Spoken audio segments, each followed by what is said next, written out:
Now I'm recording. Okay.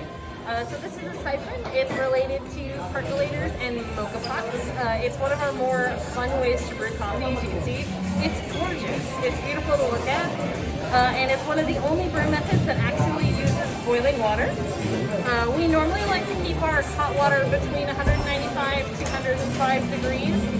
This will actually bring it all the way up to 212 because once we actually get it brewing, it's only going to brew for 90 seconds.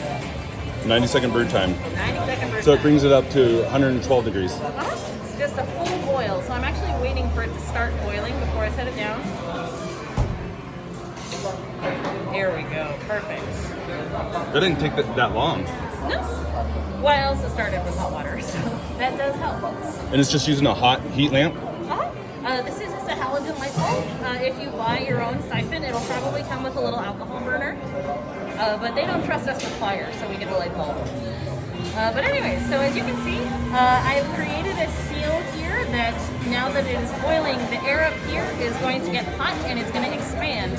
And since there's nowhere for the air to go, it's going to push the water down. And since the water has nowhere to go, the water is going to get pushed up into the top chamber.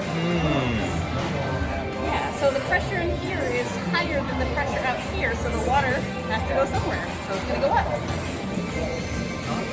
All right, and as soon as I can't put any more water into the top chamber, I will add my coffee. There we go, and it has just reached it. I cannot push any more water into the top, so I'm going to turn it down.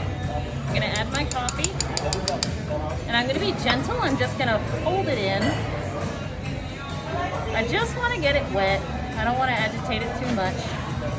And I'm going to let it sit and bloom for about 45 seconds. And what blooming does, which we actually do with all of our coffees to the full extent, is it allows the coffee to start absorbing water and better release the flavor. And essentially what it does is, while it's blooming, it'll start to release carbon dioxide, and you can actually see that crema on top.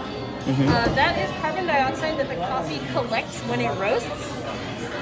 And when we bloom it, we give it a chance to let go. There we go, and now I'm just agitating it.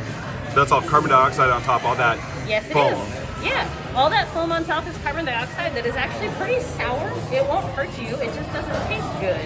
Okay. So if we give the coffee the chance to let go of it, to get rid of it, we're not going to taste that in our final cup of coffee. Okay.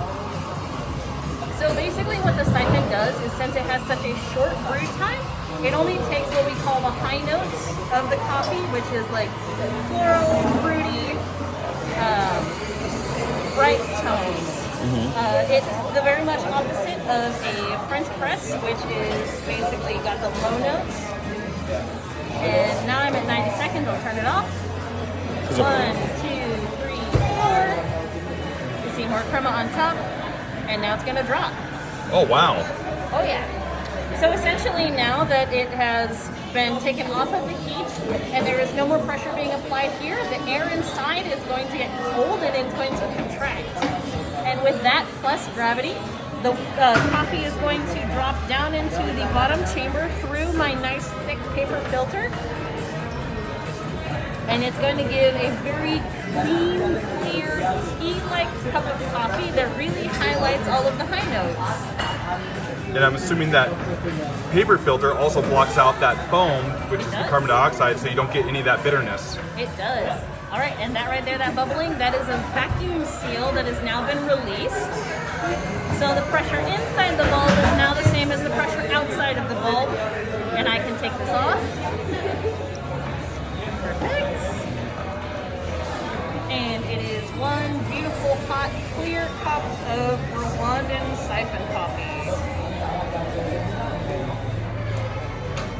Perfect. And what would you say the flavor profile is of brewing this method as opposed to a Clover or a French press? Yeah, so this is going to give you a very, very light cup of coffee, very bright.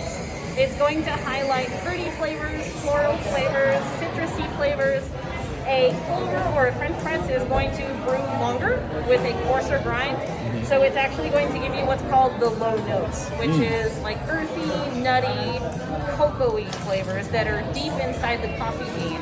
This just takes the flavor on the top. It just takes the brighter notes. Exactly. I'm going to have to try that sometime. You will have to try it sometime. It's one of my favorite ways to have coffee. Thank you for explaining.